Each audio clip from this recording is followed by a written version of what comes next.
Well, the State Department of Land and Natural Resources rejected the U.S. Army's environmental impact statement for leases at 3 locations on Oahu. Our Jai Cunningham joins us live in studio with more on this announcement. And Jai, there was a similar outcome just 7 weeks ago. Yeah, Leui, you know what? You're referring to the decision to reject the Army's EIS. This is for the much larger Kahuku Training Area. That's over on Hawaii Island. Now, the areas here on Oahu that we're talking about are the Kahuku Training Area, Kawailoa-Poamoho Training Area, and the Makua Military Reservation. Now, we're talking and taking a look right now at the maps, and you see the areas on your screen that identify those 3 training areas. Now, for many years, these sites have been used for training, not just for the U.S. Army, but, well, all military branches. No doubt emotions ran high as the hearing got underway this morning. You know what? At one point, a recess was called because the meeting was interrupted by protesters. But the criteria was simple. The Army's EIS had to meet 3 standards.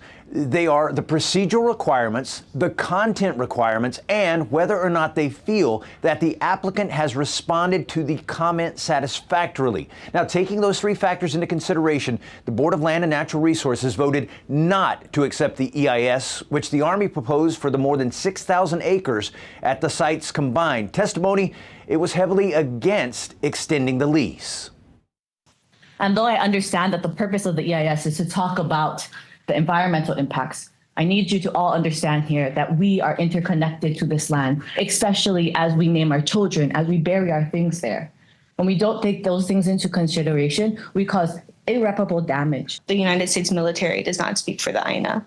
I think it's wild they have the audacity to call themselves stewards and to talk about stewardship when what they do is probably the worst thing that you can do to the land, no matter how many acres it is.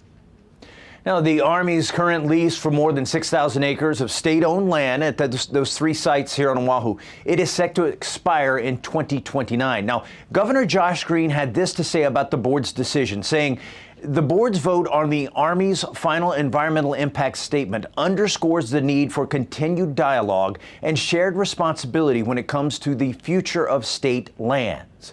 Now, the board's decision requires the Army to revise and resubmit its environmental review before any further consideration of lease renewal or land retention. Now, coming up on Island News at 6, we are going to hear from DLNR Chair Don Ching about today's decision. Jai Cunningham, Island News.